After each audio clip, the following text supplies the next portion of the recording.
2 Timóteo capítulo 2, verso 1 a 7. Eu vou ler e peço aos irmãos que acompanhem com atenção. Segunda carta de Paulo a Timóteo, capítulo 2, verso 1 a 7. Assim diz a palavra inspirada: Tu, pois, filho meu, fortifica-te na graça que está em Cristo Jesus. E o que de minha parte ouviste através de muitas testemunhas, isso mesmo transmite a homens fiéis e também idôneos para instruir outros. Participa dos meus sofrimentos como bom soldado de Cristo Jesus. Nenhum soldado em serviço se envolve em negócios dessa vida, porque o seu objetivo é satisfazer aquele a quem o arregimentou. Igualmente, o atleta não é coroado se não lutar segundo as normas. O lavrador que trabalha deve ser o primeiro a participar dos frutos. Pondera o que acabo de dizer, porque o Senhor te dará compreensão em todas as coisas. Vamos orar. Senhor nosso Deus, Pai bendito e maravilhoso, nós somos gratos pela Tua palavra e queremos suplicar, ó Deus, que o Senhor nos abençoe nesse momento com o entendimento dela.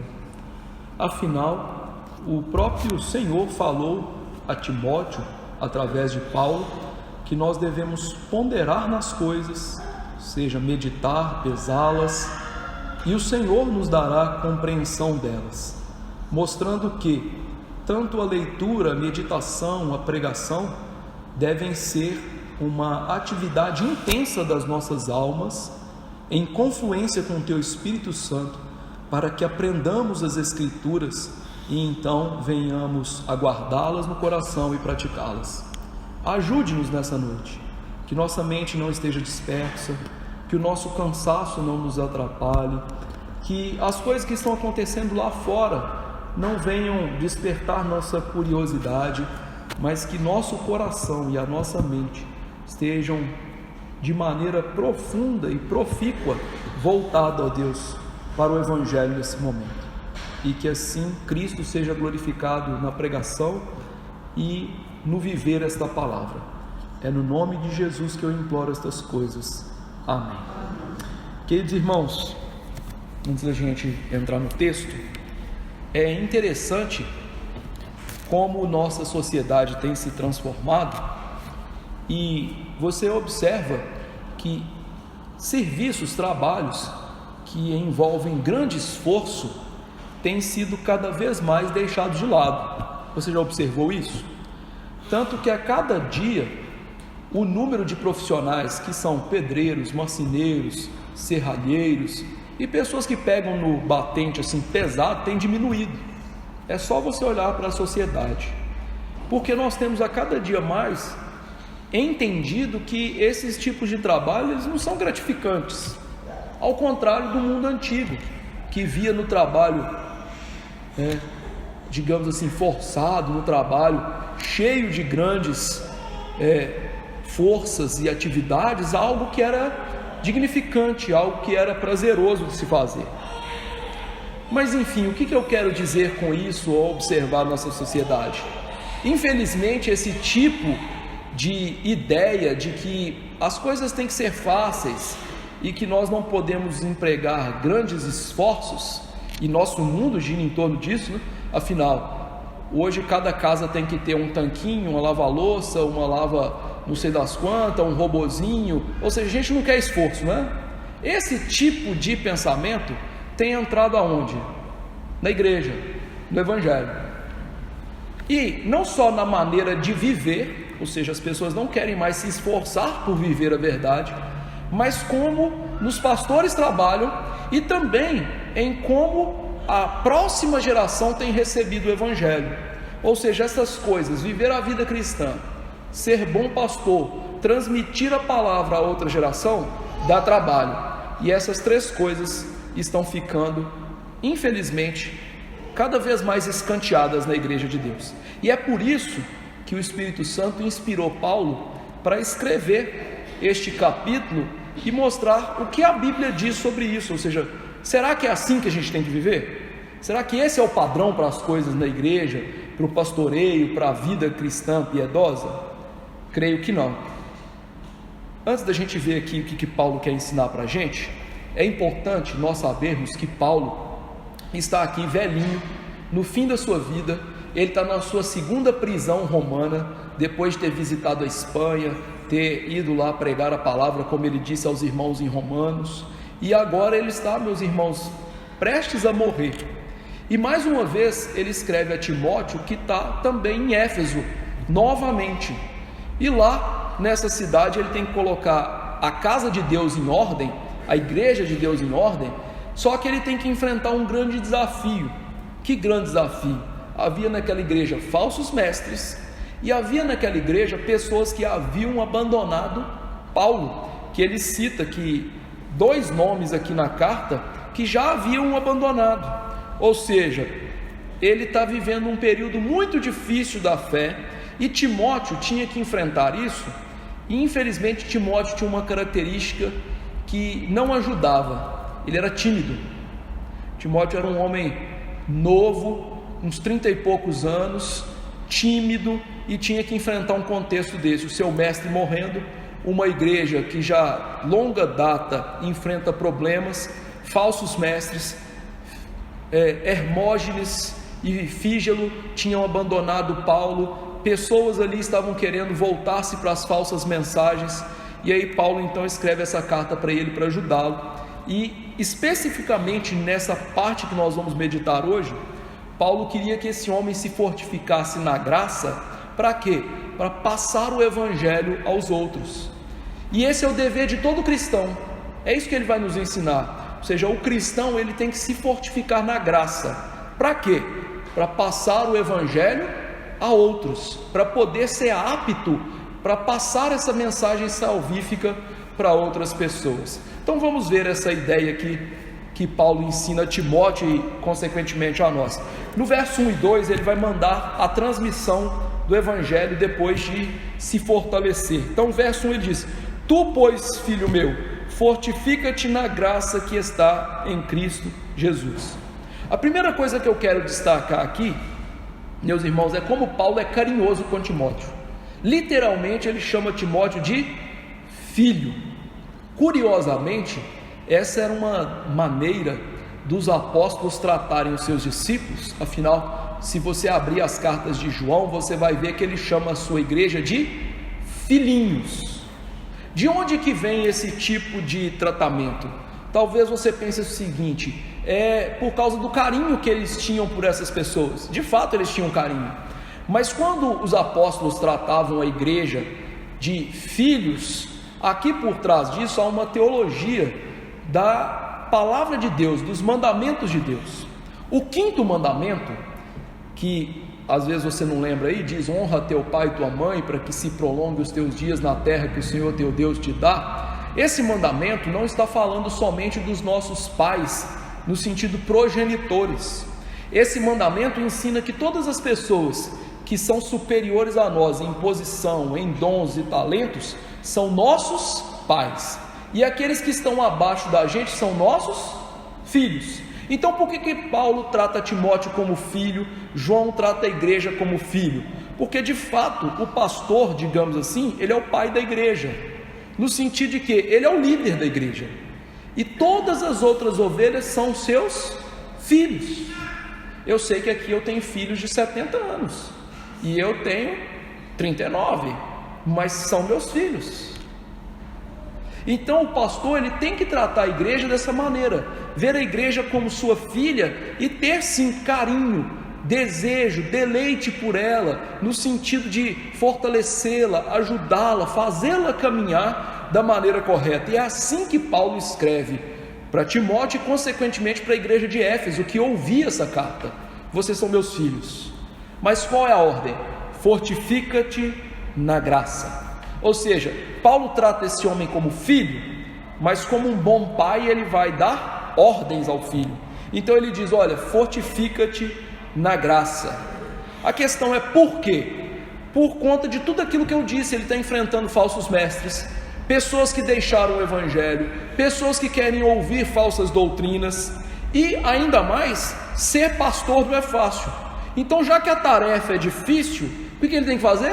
Ser forte. Fortaleça-se Mas em quem?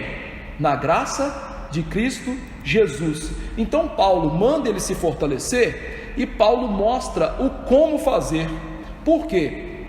Mandar alguém que é tímido, que é novo, que é acanhado por natureza, ser forte, ser justo, ser hábil naquela igreja, é injusto, não é? É como você mandar uma lesma ser rápida. Por isso que ele vai mostrar: fortifica-te aonde? Na graça de Jesus. Então Paulo dá uma ordem para ele e mostra que essa ordem é possível porque Jesus Cristo, o nosso Senhor, é o detentor da graça. Jesus, meus irmãos, foi naquela cruz. Jesus viveu a vida servindo a Deus, uma vida de abnegação, uma vida de levar a ira de Deus, para que Ele desse a nós a sua graça, para que Ele fosse o detentor da graça e pudesse nos dar essa graça. Tanto que no fim de cada culto, como é que a gente termina o culto? A graça do Senhor Jesus. Então Cristo é a fonte da graça. E o que vem a ser graça? O nosso mundo hoje tem banalizado a graça, né? Tem teólogos que falam: graça é beleza em movimento, graça é não sei o que, graça não sei das quantas. A Bíblia define graça como o favor de Deus imerecido para nós pecadores, que merecemos a ira dele. Então a graça é um favor que nós não merecemos, mas nós recebemos de Deus, e que tem a ver com a nossa salvação, mas não só com a salvação no momento que a gente crê, mas toda a nossa salvação. Então todo o processo, desde a eternidade passada, quando você foi escolhido por Deus para ser salvo, como a gente vê em Efésios 1, 4, 5, que Deus nos escolheu lá na eternidade passada por graça, até aquele dia que nós vemos Jesus cara a cara, já com um novo corpo, uma alma transformada, sempre, todo esse processo, nós vamos depender unicamente da graça de Deus. Então, graça de Deus, ela age em cada pormenor da vida. A graça de Deus é o motivo da gente crer. A graça de Deus é o motivo da gente arrepender. A graça de Deus é o motivo de nós praticarmos boas obras.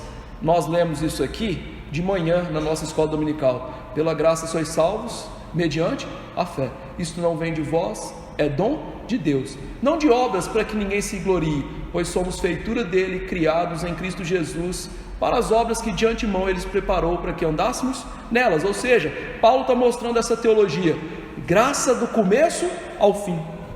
Então, Timóteo, o que você precisa? Graça. O que eu e você precisamos, irmãos? Graça. A graça que vem da cruz para a gente, a graça que conquista a nossa salvação, a graça que desenvolve a nossa salvação, a graça que nos ajuda a enfrentar a vida difícil do Evangelho. Então nós precisamos de graça. E aí veja que Paulo, além de falar para ele se fortalecer, Paulo lembra como ele vivia esse Evangelho e como ele transmitiu esse Evangelho. E o que da minha parte ouviste através de muitas testemunhas, isso mesmo transmite a homens fiéis e também idôneos para instruir outros. Então Timóteo precisa ser forte? Sim. Qual a tarefa dele? Transmitir o Evangelho para outros. Então veja, o pastor fiel, o pastor fortificado na graça, o que esse homem faz? Ele passa o Evangelho para outras pessoas. O bom pastor não vai passar doutrinas de homens para frente, doutrinas inventadas por homens, coisas que não estão na Bíblia. Por exemplo, há igrejas que dizem por aí: você não pode tomar café. Onde está escrito isso na Bíblia? Você não pode fazer transfusão de sangue. Onde está escrito isso na Bíblia? Mulher, você não pode usar calça comprida. Onde está escrito isso na Bíblia? Bons pastores se atêm à Bíblia. Porque passar a Bíblia adiante, passar a mensagem como de fato ela é uma tarefa difícil. Porque o Evangelho, ele não é aceito naturalmente pelo homem. O bom pastor, ele vai pregar: queridos, vocês são mortos em delitos e pecados, vocês andam segundo o curso deste mundo, segundo o príncipe da potestade do ar, arrependam-se dos seus pecados, creiam em Cristo, sigam uma vida de piedade. Esta mensagem é fácil de falar? As pessoas querem ouvir isso? De jeito nenhum. Então veja, esse homem tem que ser forte para quê? Para passar o evangelho adiante. E meus irmãos, Paulo não está inventando a roda. Por quê? Quem fez isso antes? Jesus. O que Jesus fez com os apóstolos? Ensinou até a exaustão, até aquele derradeiro momento dele ir para o céu, lá na Betânia, o evangelho para os apóstolos. E os apóstolos, o que eles fizeram depois? Eles pegaram o evangelho de Jesus e guardaram no bolso e esqueceram disso? Não, eles fizeram a mesma coisa que Jesus, pregaram esse evangelho, ensinaram outros homens a pregar esse evangelho. Ou seja, o curso natural é que nós devemos receber o evangelho como ele é e transmitir o evangelho como ele é, porque Cristo fez isso e os apóstolos fizeram isso. Deixa eu ler um texto para você aqui que vai confirmar isto. Hebreus 2, 1 a 4. Por esta razão importa que nos apeguemos com mais firmeza às verdades ouvidas, para que delas jamais nos desviemos. Se pois se tornou firme a palavra falada por meio de anjos, ou seja, do Antigo Testamento, e toda transgressão ou desobediência recebeu justo castigo, como escaparemos nós se negligenciarmos tão grande salvação? A qual, ou seja, essa salvação, tendo sido anunciada inicialmente pelo Senhor, ou seja, por Cristo, foi-nos depois confirmada pelos que ouviram, apóstolos, dando Deus testemunho juntamente com eles, por sinais, prodígios e vários milagres e por distribuições do Espírito Santo, segundo a sua vontade, ou seja, segundo a vontade de Deus. Então o que o autor de Hebreus nos mostrou o curso natural da igreja Jesus pegou a verdade e transmitiu a verdade, os apóstolos pegaram a verdade e transmitiram a verdade. Paulo está falando agora para Timóteo, o que você tem que fazer? A mesma coisa. Receba a verdade, transmita a verdade tal como ela é, sem mudanças, sem adulteração, sem querer tornar esta verdade mais palatável aos homens. Transmita a verdade. E para quem? Para homens fiéis e idôneos. Então Timóteo deveria treinar novos pastores, mas veja que não são quaisquer tipos de pessoas, homens fiéis e idôneos. Então esse homem não podia escolher qualquer pessoa para treinar e transmitir o evangelho que deveria ser transmitido por essas pessoas. Ele tinha que escolher homens fiéis na igreja, homens confiáveis na igreja, homens que poderiam ser líderes na igreja. E lá em 1 Timóteo, Paulo fala um pouquinho desses homens, que ele fala assim para os presbíteros: irrepreensível, esposo de uma só mulher, temperante, sóbrio, modesto, hospitaleiro, apto para ensinar, não dado ao vinho, não violento, porém cordato, inimigo de contendas, não avarento, governe bem a própria casa, criando os filhos sob disciplina, com todo respeito. Pois se alguém não sabe governar a própria casa, como cuidará da igreja de Deus? Não seja neófito, ou seja, planta nova, novo convertido, para não suceder que soberbeça e incorra na condenação do diabo. Pelo contrário, é necessário que ele tenha bom testemunho dos de fora, a fim de não cair no opróbrio e no laço do diabo. Aqui, 95% dos pastores do Brasil já foram embora aqui, 95% deles já foram embora, se não for mais, apto para ensinar. Quais pastores hoje são aptos para ensinar? Que você vê que eles conhecem as escrituras, que eles passam as escrituras na verdade. Quais deles são esposos de uma só mulher? Homens que têm uma só mulher, que não traem suas esposas e não estão no segundo, terceiro, quarto casamento. Hospitaleiros, que recebem a igreja na sua casa. Modestos, ou seja, não são aparatosos no vestir, no comer, no viajar, no fazer as coisas. Homens que são inimigos de contendas, que não têm avareza, ou seja, querem ficar ricos por causa do evangelho. E mais, homens que criam seus filhos no evangelho. Você viu aqui? Governe bem a própria casa, criando os filhos sob disciplina, com todo respeito. Quando Paulo escreve a Tito, ele fala que o presbítero deveria ter filhos crentes, que não são acusados de dissolução, ou seja, pecado sexual. Ele não está falando de criança. Então o filho do pastor O filho do presbítero, o filho do diácono tem que ser crente, não pode ser ímpio. A esposa tem que ser crente, por isso depois ele fala lá para os diáconos: e as mulheres semelhantemente sejam modestas. Percebe então que esse evangelho ele tem que ser transmitido para líderes que vão transmitir a outros, mas não podem ser quaisquer pessoas. Homens que são piedosos, homens que mostram em si mesmos o caráter de Cristo. E veja que quando nós analisamos o que Paulo está falando aqui, a ideia é de uma corrida de revezamento. Você já viu aquelas corridas na Olimpíada, em que se reveza na corrida? Ou então na natação? Então um pula, nada, aí sai, entra outro, nada, e assim até chegar ao último. O evangelho ele tem que ser transmitido desta maneira: um pastor fiel transmitindo aos seus presbíteros e diáconos fiéis, que vão transmitir e formar outros pastores fiéis, que vão formar novos presbíteros e diáconos fiéis, e assim por diante. Essa é a tônica da igreja, essa é a maneira da igreja funcionar, e por isso fortifica-te na graça, porque esse trabalho é importante, esse trabalho é difícil, e esse trabalho não quer ser abraçado pela maioria das igrejas dos nossos dias. Busque força em Cristo, Timóteo, esse é o seu trabalho. E aí do verso 3 a 7 ele vai mostrar que esse trabalho é para quem? Para Paulo? Não, esse trabalho é para o Senhor. Ou seja, ele iria trabalhar não para Paulo ou para a igreja, mas ele trabalharia para o Senhor. Então Paulo acaba de falar: fortifica, passa o evangelho adiante, mas ainda tem coisas para fazer. Verso 3: participa dos meus sofrimentos como bom soldado de Cristo Jesus. Pensa bem, por que ele acaba de falar, passa o evangelho adiante e fala assim, sofra? O que te vem na mente? Por que ele fala isso? Porque isso vai gerar sofrimento. Passar o evangelho adiante vai gerar sofrimento. Nós vamos ser perseguidos, não só perseguidos, nós vamos ser caluniados, nós vamos ser tidos como loucos. Passar o evangelho, viver o evangelho, traz sofrimento, e essa é uma constante na vida do pastor e das igrejas, dos membros fiéis da igreja.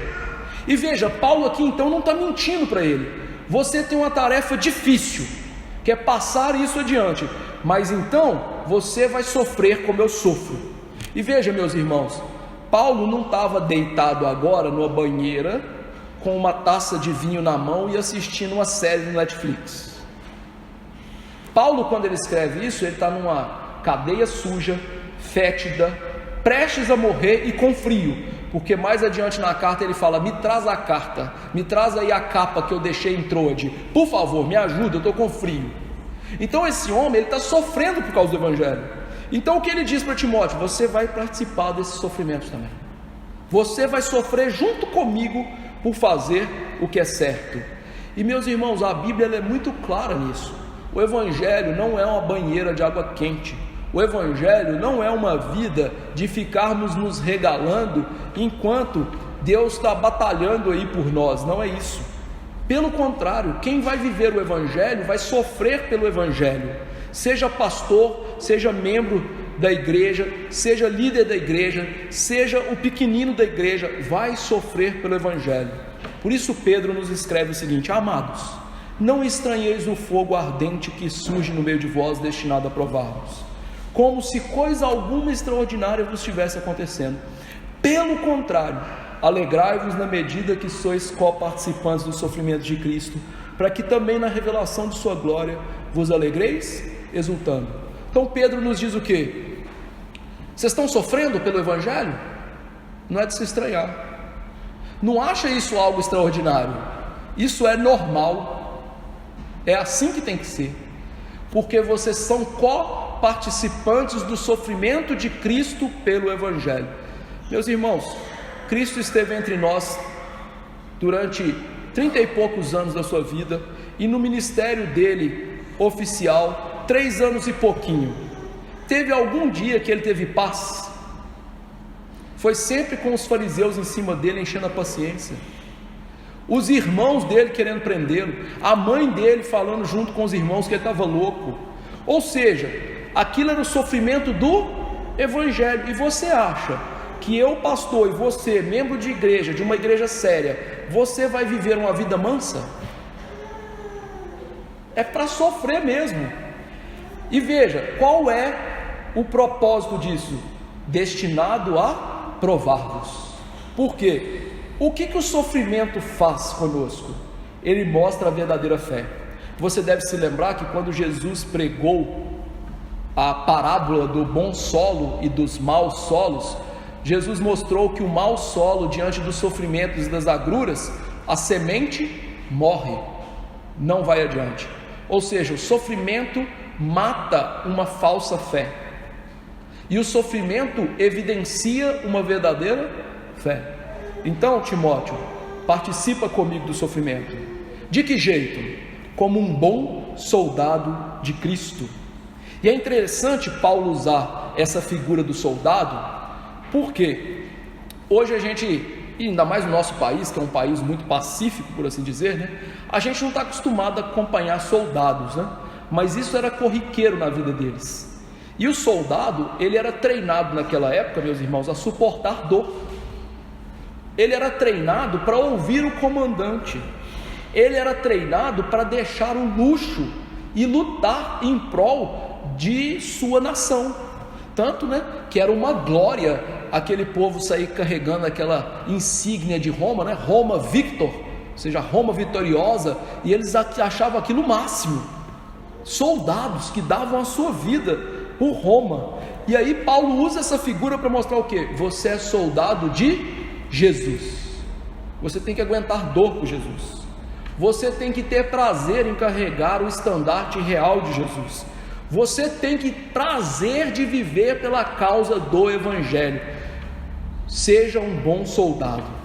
E aí veja no verso 4, ele ensina como o soldado faz. Nenhum soldado em serviço se envolve em negócio dessa vida. Qual é o objetivo? Satisfazer aquele que chamou ele para o regimento. Então, o soldado, ele não envolve nas coisas dessa vida. O soldado segue as ordens, o soldado obedece, o soldado é fiel. O que ele quer dizer com isso em relação a Timóteo, aos crentes? Os crentes são fiéis a Jesus. Os crentes seguem a Jesus. Os crentes não estão aqui para satisfazer os seus desejos. É isso. Você está aqui não é para viver para você. Você está aqui para viver para Jesus. É isso que ele está falando. É contrário do evangelho mentiroso, né? Meu irmão, Deus quer te fazer feliz. Você está aqui para ser feliz. Você não pode sofrer. Deus tem que viver para você. Você é o centro da vida de Deus. Já ouviu um idiota falando isso? Tadinho, ignorante. Não está lendo Bíblia. A Bíblia mostra o contrário. Fala, você tem que viver para Jesus. E veja, o soldado, meu irmão, ele deixava os seus interesses pessoais pelo seu regimento, pelo seu parceiro, pelo seu comandante, pela sua nação. Então, cristão, os seus interesses pessoais não devem ser os primeiros, tem que estar debaixo dos interesses de Jesus. Sirva como bom soldado. Naquela época os soldados abandonavam família, abandonavam suas terras, abandonavam tudo por Roma. Não quer dizer que você vai deixar sua família, não quer dizer que você vai deixar sua casa, não quer dizer que você vai fazer isso, mas quer dizer que todas essas coisas têm que ser subalternas, têm que ser debaixo dos interesses de Jesus. Ou seja, ser um bom soldado de Jesus é colocar o interesse do reino em primeiro lugar. Por isso Jesus nos ensinou: toma a tua cruz e segue. Morre para você, amigo. Busque em primeiro lugar o reino e a sua justiça, e as demais coisas são acrescentadas. Por quê? Qual é o objetivo do soldado? Fazer o comandante feliz. Qual o objetivo do cristão? Deixar Cristo feliz com as nossas vidas. É interessante que isso foi se perdendo. Vocês conhecem Lidel, o corredor? Esse homem, ele inspirou aquele filme famoso, né? Carruagem de Fogo. Talvez você não tenha visto o filme, mas você já ouviu a musiquinha. Tan, tan, tan, tan, tan, tan. Já ouviu essa musiquinha? É desse filme. Sabe o que esse homem fez? Esse homem deixou de correr a final das Olimpíadas, que era no dia do Senhor, porque ele amava Jesus. E ele dizia o seguinte: eu corro para fazer Jesus feliz. Ou seja, qual era o objetivo da vida dele? Ganhar uma medalha na Olimpíada? Quantos bêbados já perderam suas medalhas nas Olimpíadas? O objetivo dele não era pessoal, era Jesus. Então ele corria para Jesus, e ele deixava de correr no dia do Senhor para não desobedecer a Jesus, para deixar Jesus feliz. Então o objetivo do crente é dar alegria a Cristo, no sentido de que Cristo olhar para a nossa obediência e se alegrar. O contrário também é verdadeiro, né? Paulo diz para a gente não entristecer o Espírito de Deus, não é mesmo? Com o nosso pecado, com deixar de ouvir a palavra, deixar de obedecer. Então, se a gente pode entristecer Jesus por desobedecer, a gente pode alegrar Jesus como um bom soldado, obedecendo e colocando os interesses de Jesus em primeiro lugar. Então, o que ele está dizendo para a gente é: amigo cristão, o Evangelho é devoção completa. O Evangelho deve ser vivido para Cristo estar feliz conosco. Essa é uma maneira diferente de viver a vida, não é? Por que eu vou escolher esse emprego? Como que isso vai deixar Jesus alegre? Como que eu vou gastar meu dinheiro? Como que isso vai deixar Jesus alegre? Os nossos irmãos reformados, eles simplificaram isso num moto, né?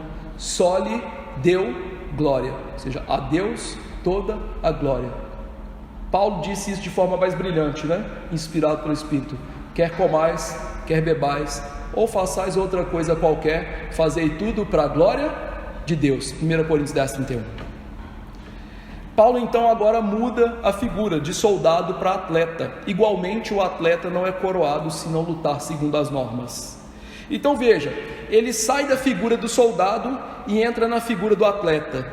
A ideia dele é: o atleta não recebe o prêmio se ele não lutar de acordo com as normas. O prêmio naquela época, meus irmãos, era uma coroa de louros. E aquela coroa de louros nos Jogos Olímpicos era, digamos, a maior glória que eles poderiam receber. Então o que ele está dizendo aqui é: se o atleta lá dentro dos jogos ele não respeita as normas, ele não vai receber aquela coroa de louros, aquele prêmio. O que ele quer dizer com isso em relação a Timóteo e a igreja? Olha, simples: se o pastor, se o crente, se a igreja não lutar segundo as normas de Jesus, não vai receber o prêmio de Jesus. Então veja, ser um atleta de Cristo, e eu não estou falando de alguém que pratica esportes, mas de alguém que vive o Evangelho, tem que ser segundo as normas de Cristo. E é assim que tem que ser. E nós devemos nos moldar de tal maneira que a gente viva de acordo com as normas de Jesus. O próprio Paulo, usando essa figura na vida dele, ele falou isso. Ele diz assim: tudo faço por causa do Evangelho, com o fim de me tornar cooperador com ele. Não sabeis vós que os que correm no estádio, todos na verdade correm, mas só um leva o prêmio? Correi de tal maneira que alcanceis. Todo atleta em tudo se domina, aqueles que para alcançar uma coroa corruptível, nós porém é incorruptível. Assim também corro, não sem meta, assim luto, não como desferindo golpes no ar, mas esmurro o meu corpo e reduzo a escravidão, para que, tendo pregado a outros, não venha eu mesmo ser desqualificado. 1 Coríntios 9, 23 a 27. Ou seja, Paulo falou o seguinte: eu quero que você seja um bom atleta de Jesus, lutando segundo as normas. Quem faz isso? Eu. E mais, eu quero te mostrar que eu esmurro o meu corpo, para que meu corpo siga as ordens de Jesus. Gente, ele não está falando aqui no sentido literal, viu? Então não chega na sua casa hoje e comece a dar soco em você não, por favor, não faça isso. Ele está falando o quê? Assim como o atleta se domina, assim como o atleta usa o seu corpo para ganhar uma coroa, querido irmão, se domine em relação ao pecado, lute para ganhar a coroa da vitória. A norma é a palavra de Deus, então obedeça a palavra de Deus, faça de tudo para cooperar com a palavra de Deus, ou seja, seja fiel, usando a palavra de Deus como norma. Por isso, querido, a norma para a igreja, para o pastorado, para a vida é a Bíblia, não é outra coisa.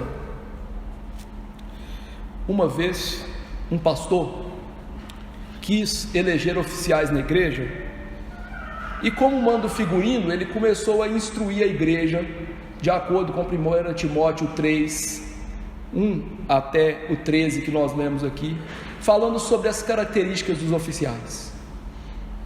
E ele então disse ao seu povo: nós temos que eleger homens assim.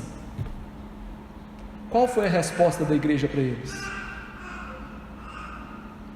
Pastor, se a gente for seguir a Bíblia, a gente não elege ninguém.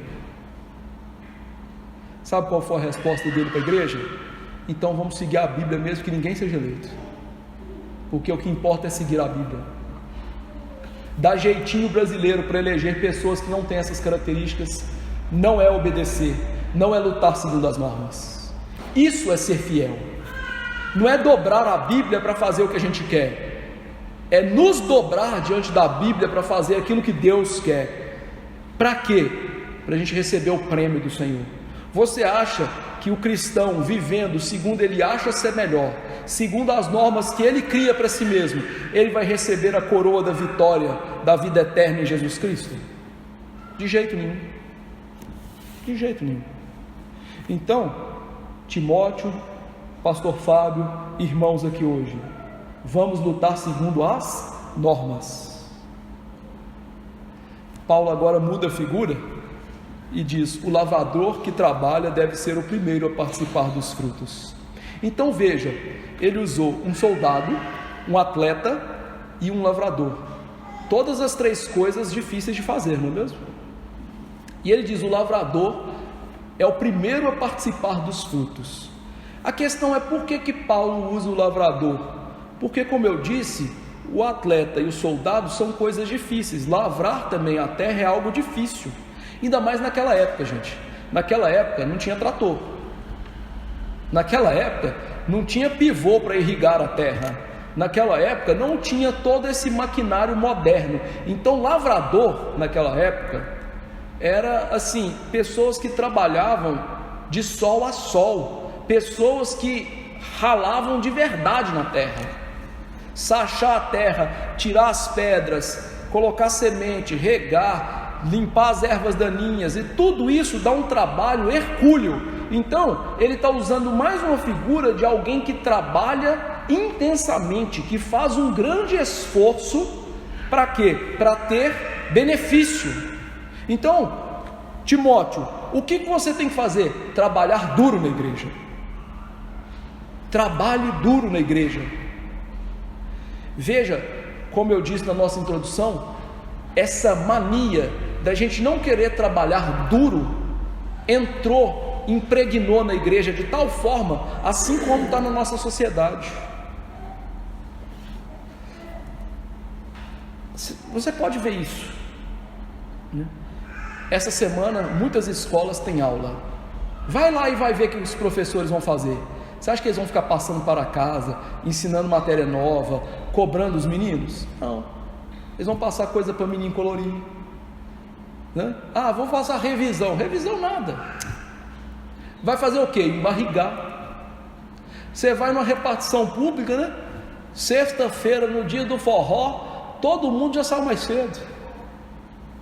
E por aí vai. Por quê? Nossa mania é o quê? A gente tem que facilitar as coisas para a gente não quer trabalhar. Só que essa mania pecaminosa de odiar o trabalho, tanto que o pior dia do mundo é segunda e o melhor é sexta, não é? Sextou. Quantas vezes você já recebeu isso? Isso é pecado.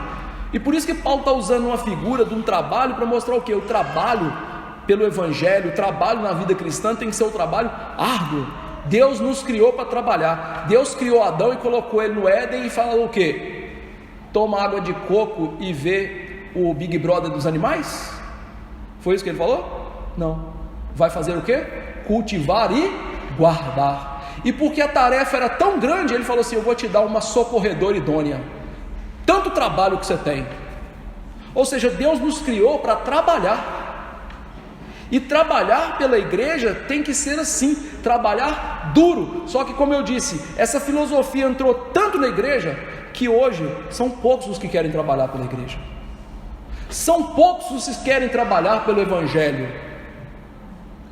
Nossa alegria não está em fazer mais as coisas da igreja e do evangelho. A gente não quer trabalhar duro com isso. Timóteo está aqui, olha, trabalhe duro. Trabalhe duro. E veja, você vai participar dos frutos espirituais. Ou seja, não há verdadeiros frutos espirituais da igreja se não houver trabalho duro na igreja, de pregação e de ensino do evangelho, de transmitir o evangelho a outros. Isso é dolorido, mas faça isso. Então veja, Paulo usou 3 figuras: soldado, atleta e lavrador. O que elas querem dizer? Deixa eu resumir para vocês. Primeiro, Timóteo deve trabalhar de todo o coração para o comandante, soldado. Segundo, ele deve lutar segundo as normas de Jesus. Terceiro, ele tem que trabalhar duro como um trabalhador rural para ter colheita espiritual. Só que entender isso demanda esforço. Por isso ele fecha essa sessão dizendo assim: pondera o que acabo de dizer, porque o Senhor te dará compreensão em todas as coisas. Então, Paulo ensina isso para Timóteo e ele deixa para lá? Não, ele dá uma ordem importantíssima: pondera no que acabo de dizer. A palavra ponderar aqui significa pesar, pensar sobre aquilo, trabalhar sobre aquilo. Então Timóteo não deveria apenas ler o que Paulo escreveu, as palavras de Paulo, e que são palavras de Deus, mas ele deveria o quê? Calcular, pensar, ponderar, pesar as palavras, mostrando para a gente o quê? O entendimento da Bíblia. Uma simples leitura não é suficiente. Nós estamos falando de um pastor recebendo a Bíblia. Ou seja, você tem que trabalhar duro para aprender o que eu acabei de dizer. Aplique sua mente com dedicação à palavra de Deus. E isso contradiz muito o que se diz por aí, né? Há pessoas que até usam a palavra para dizer o contrário, né? Irmão, não estuda Bíblia não. Por quê? A letra mata e o Espírito vivifica. Quando Paulo falou que a letra mata e o Espírito vivifica, ele estava falando sobre o estudo da palavra de Deus? Ou ele estava falando da diferença da antiga aliança e da nova aliança? Percebe? A ignorância de não ponderar, não pesar, não calcular a palavra, não meditar na palavra. Então Paulo está chamando esse homem a fazer algo que está esquecido na igreja: meditar na palavra. Interessante. Você se considera uma pessoa abençoada por Deus? Deixa eu ler para você uma coisa aqui. Bem-aventurado ou abençoado o homem que não anda no conselho dos ímpios, não se detém no caminho dos pecadores, nem se assenta na roda dos escarnecedores. Antes o seu prazer está na lei do Senhor, e na sua lei medita de dia e de noite. Então ele fala para a gente que o homem abençoado é uma pessoa que medita na lei de Deus de dia e de noite. Então ele falou assim: o homem abençoado é um homem que lê a Bíblia de noite e de dia? Não. Ele está falando o quê? Medita na lei de dia e de noite. Meditar aqui significa ruminar. Já viu como uma vaquinha come? A vaquinha é uma ruminante, né? Ela mastiga, aquilo vai para o estômago dela, digere, volta para a boca, ela mastiga de novo, vai de novo para o estômago, volta, até digerir toda a graminha que ela come, não é assim? Isso é meditar na palavra. Ou seja, não é só ler a palavra, é ler a palavra e ficar pensando na palavra, e ficar interpretando a palavra, e ficar usando a sua cabecinha para entender a palavra. A gente hoje acha o quê? Uma leitura simples e despretensiosa do texto bíblico, que a gente lê igual narrador de rodeio, que você não sabe nem a primeira palavra que você leu, nem a última, é suficiente. Isso não é verdade. Pondera, esforce-se mentalmente, dedique, estude, gaste tempo. É isso que Paulo está dizendo. Meus irmãos, essa leitura bíblica, que a gente não lê a Bíblia para aprender, para gastar tempo, para anotar, para fazer ponderações, para aplicar, isso é misticismo, isso não é leitura da Bíblia, não.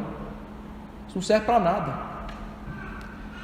Tanto que a maioria dos cristãos hoje, se conhecer 5 ou 6 versículos de cor da Bíblia, é muito. Não conhece nada da Bíblia. E ele diz: pondera, pesa, calcula. E por que as pessoas dizem assim: eu leio Bíblia e não consigo aprender Bíblia? Simples, porque você não está lendo de verdade, você está passando o olho, você não estuda, você não pondera, você não medita, não vai aprender. E aí bate cabeça nas doutrinas mais simples do Evangelho. Agora, tem um grande problema: eu confiar só no meu estudo. Por isso ele diz o seguinte: Deus te dará compreensão de todas estas coisas. Ou seja, você e eu temos que gastar o nosso fosfatozinho para aprender Bíblia. Mas quem vai nos dar o entendimento de verdade da Bíblia? Deus, usando o nosso esforço. Por isso ele diz, aprender a palavra é necessário algo que a gente chama iluminação espiritual. Ou seja, Deus abrir o nosso coração, abrir a nossa compreensão e nos ensinar as coisas que estão ali escritas na palavra de Deus para a nossa edificação. Então, nós estudamos, nós nos dedicamos, mas nós contamos com a ajuda do Espírito Santo para entender as coisas. Sem essa ajuda do Espírito Santo, a gente não vai aprender Bíblia. Paulo disse sobre isso. Abra comigo aí 1 Coríntios 2, 14. 1 Coríntios 2, 14, veja só.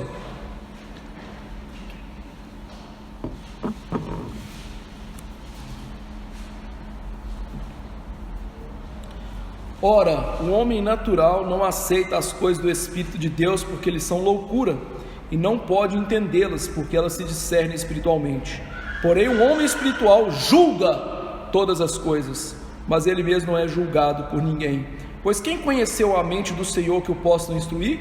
Nós, porém, temos a mente de Cristo. Então, o homem piedoso, o homem bíblico, o que ele faz? Ele conhece a palavra de Deus pela iluminação espiritual, ele tem a mente de Cristo, e ele então conhece o que Jesus está falando na sua palavra.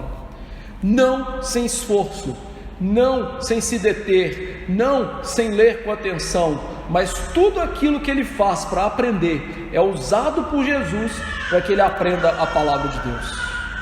Então, o que Paulo está dizendo para Timóteo é: leia, estude, e Jesus vai te dar o entendimento do que é aquilo que eu te falei. Todas essas coisas você vai aprender por meio de Jesus. Então, meus irmãos, você deve estar pensando assim: tudo bem, eu não sou pastor, eu não sou presbítero, eu não sou diácono, como é que eu vou viver esse texto aí da Bíblia? Em primeiro lugar, algumas pessoas acham que ensinar a Bíblia para outros é algo fácil. Meus irmãos, eu digo de todo o coração, é a maior luta que nós podemos ter. Ensinar a Bíblia, primeiro para o nosso coração, pregar a nós mesmos, e depois ensinar para o outro, é uma tarefa muito difícil. Por isso, nós devemos fazer algo: buscar força em Deus, para, em primeiro lugar, pregar a palavra a nós mesmos. Pregue a palavra a você. Ou seja, aplique aquilo que você está ouvindo a você, aplique aquilo que você está lendo a você. E depois que você fizer isso e aprender, mantenha grande luta para ensinar esse evangelho a outros. E essa tarefa não é só do pastor, essa tarefa é de todo verdadeiro cristão. Todo cristão é chamado a aprender a Bíblia, a meditar na Bíblia e ensinar outras pessoas sobre a Bíblia. Todo cristão.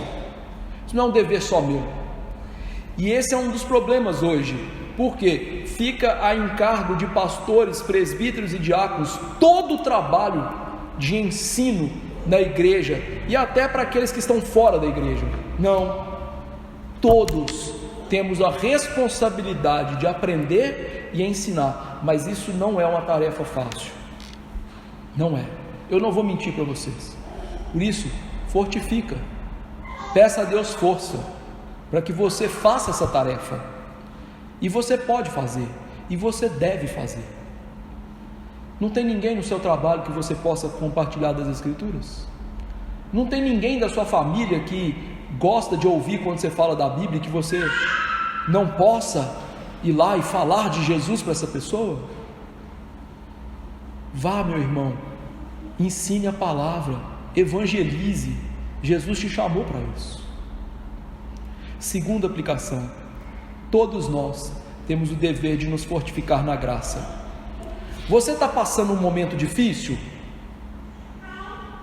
Fortifica-te na graça de Jesus. Você está passando um momento na sua vida que você está bem, está no relax, está na nice, como diz antigamente, né? Fortifica-te na graça. Em todos os momentos a gente tem que buscar força na graça. Lembre-se, Davi caiu em pecado quando ele estava no momento bom da vida dele. Então fortifique-se na graça de Jesus sempre. Peça cada dia mais Jesus para multiplicar a graça na sua vida. Pastor, como que eu multiplico a graça na minha vida? Lá em 2 Pedro, capítulo 1, verso 2 a 10, Pedro fala que multiplicar a graça na nossa vida é através do conhecimento da palavra, do conhecimento de Jesus. Então, se você quer ser mais forte com a graça, você precisa conhecer melhor a Bíblia e conhecer melhor o Jesus da Bíblia. E você precisa disso. E eu preciso disso. Então fortaleça-se na graça, para que você não caia em pecado, para que você não seja levado pelos ventos de doutrina dos nossos dias. Terceira aplicação: ser cristão de verdade, não é fácil. Então peça ajuda para você ser fiel. Nós estamos vendo, na nossa escola dominical, como que a obediência à palavra de Deus é prova da nossa vocação e eleição, mas é obediência irrestrita à palavra de Deus, como a gente viu. Então ser fiel, querido, é uma tarefa árdua, não é fácil. E eu não quero mentir para ninguém. Cumprir os mandamentos de Deus, mesmo que não seja de perfeição, porque nós não damos conta de fazer isso em perfeição, é difícil. Cada um dos mandamentos do Senhor, eles não são penosos, mas são difíceis de viver, porque exigem de nós dedicação de coração a Jesus. Então peça a Deus para que Ele te ajude a ser fiel, querido irmão, para que Ele te ajude a ver esses mandamentos da palavra de Deus e praticá-los, e não pensar assim, tem nada a ver, Cristo quer uma vida tranquila para mim. Não é assim. Jesus não quer isso para ninguém. Jesus quer que todos nós sejamos fiéis, venhamos a amadurecer na nossa fé, venhamos a estudar a Bíblia, a orar constantemente, a obedecer a Ele constantemente.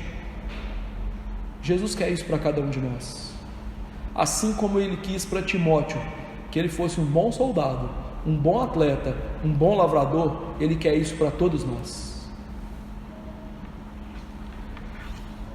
Quarta aplicação: como é que eu sei se esse pastor aí é fiel, ou se essa igreja que eu estou sentado aqui é fiel? Eu te garanto uma coisa: hoje nós temos poucas pessoas aqui, tem muita gente viajando, viu? Mas eu te garanto uma coisa: não é por causa do número de pessoas que frequentam a igreja, não é pela música alta que está na igreja, não é por quanto tempo o culto dura, O que importa é o quanto a palavra é pregada, crida e obedecida. Você vai ver se um pastor é fiel, se ele prega a palavra de maneira fiel, se ele crê que essa palavra é fiel e ele obedece essa palavra de maneira fiel. E você vê isso em pessoas na igreja que são treinadas, discipuladas para fazer isso.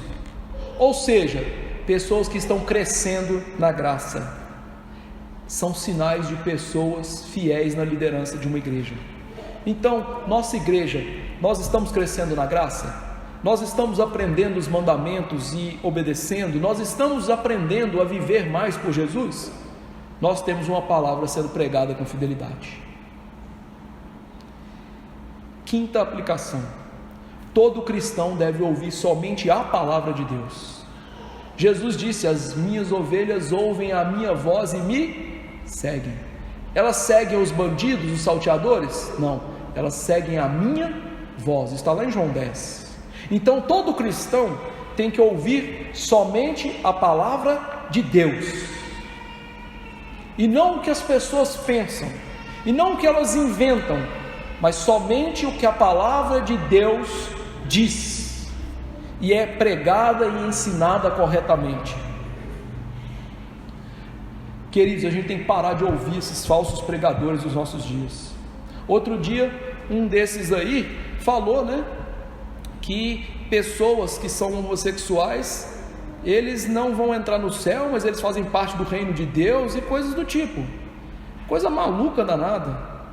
Gente, esse povo está tirando essas coisas de onde? Que Bíblia é essa que esse povo está lendo? E que povo é esse que está ouvindo esse tipo de gente? Lembre-se, Paulo falou a Timóteo: nesse tempo eles não suportariam a sã doutrina e cercariam-se de falsos mestres, como quem tem comichão no ouvido. Olha, são falsos crentes que ouvem a falsa palavra. O verdadeiro crente ouve a palavra. E como é que ele sabe que ele está ouvindo a palavra? Ele está dando frutos na vida dele, ele está obedecendo. Sexta aplicação: eu e você, nós somos chamados a correr uma longa corrida do Evangelho. Uma corrida que não termina em 10 segundos, como os 100 metros rasos na Olimpíada. A corrida do Evangelho é uma maratona, é cansativa, mas é uma corrida que a gente tem que correr se a gente quiser receber o prêmio da vida eterna. O verdadeiro crente, Deus vai fazê-lo perseverar até o fim. Ele jamais vai desistir de lutar pela igreja, pela fé evangélica, por Jesus Cristo. Ele vai continuar, vai passar por lutas, vai ser perseguido, vai sofrer, vai passar por todo tipo de agruras, sim, mas ele vai perseverar até o fim. Então, querido, peça a Deus para você perseverar até o fim nessa corrida cristã, e nessa corrida seja também um bom soldado, que a sua vida seja para deixar Jesus Cristo feliz com a sua obediência. Não que ele precisa disso, viu gente? Cristo, por ser Deus, tem toda a felicidade em si mesmo, mas é porque é isso que você foi chamado para fazer. E em último lugar, já que nós somos soldados de Jesus, nós temos que obedecer todas as ordens de Jesus. O que acontece com um soldado que não obedeceu o comandante? Vai dar bom para ele? Não. Então, a Bíblia mostra que a gente é soldado de Jesus? Sim. Qual é a regra, a palavra? O que a gente tem que fazer? Obedecer toda. Não é tirar partes que eu não gosto. Nenhum soldado pode dizer para o comandante: eu não gosto dessa missão não, me deixa fora dessa. Eu não gosto desse fuzil, você não me deixa pegar nele não, me dá outra coisa aí. Eu não gosto desse uniforme, me dá um cor-de-rosa choque aí. Não, o soldado obedece. Então, você é um cristão? O que você tem que fazer? Obedecer. E fazer isso de maneira árdua, e passar isso adiante. Passe esse evangelho adiante, do Cristo Salvador, do Cristo que quer nossa obediência, do Cristo que nos fez soldados, corredores e lavradores para a glória dele. Que Deus nos ajude a sermos assim. Vamos nos colocar de pé e orar e pedir a Deus que nos abençoe para que sejamos fiéis, eu como pastor e vocês como igreja do Senhor. Senhor Deus Todo-Poderoso, te agradeço pela palavra do Senhor e peço a Deus que o Senhor tenha misericórdia das nossas vidas e que o Senhor tenha misericórdia de mim, me ajude a ser um pastor fiel. Mas antes de ser um pastor fiel, me ajude, ó Deus, a ser um crente fiel, a ser um esposo fiel, a ser um pai fiel, porque só assim eu poderei ser um pastor fiel. Então me ajude nisso, me dê a tua graça e abençoe para que cada irmão, homem aqui, seja um bom crente, um bom marido, um bom pai, um bom funcionário, um bom noivo, enfim, na condição que ele estiver, ele seja fiel ao Senhor Jesus Cristo. Abençoe para que cada uma das nossas irmãs, que não serão oficiais da igreja, mas têm uma função nobre de serem esposas e mães, que cada uma delas sejam mulheres fiéis a Jesus, esposas fiéis ao Senhor Jesus e aos seus esposos terrenos e a seus filhos também. Ó Senhor, conceda a graça de nós sermos bons soldados de Jesus, de sermos bons atletas para Jesus e de trabalharmos duro como bons lavradores do Senhor Jesus Cristo. E ó Deus, que nossa igreja seja fiel ao Senhor Jesus, por causa dessa cadeia de fidelidade, o pastor e os membros, e que assim Jesus possa se alegrar na nossa igreja, com o culto, com a pregação, com a nossa vida no dia a dia, e que este evangelho que recebemos do Senhor Jesus, que passou pelos apóstolos e passou até chegar até nós transmitamos à próxima geração, aos nossos filhos, e que eles transmitam aos seus filhos, e assim por diante, ó Deus, até o dia da volta do Senhor Jesus Cristo. E nos ajude, porque essa é uma tarefa árdua. Tenha misericórdia de nós, ó Deus, que sejamos fiéis na transmissão do verdadeiro Evangelho e na vida do verdadeiro Evangelho, e tira de nós toda preguiça e toda lassidão espiritual, em nome de Jesus, amém. Que a graça do Senhor Jesus Cristo, o amor de Deus, o nosso Pai, e a eterna consolação do Espírito estejam com os eleitos hoje e para sempre, amém.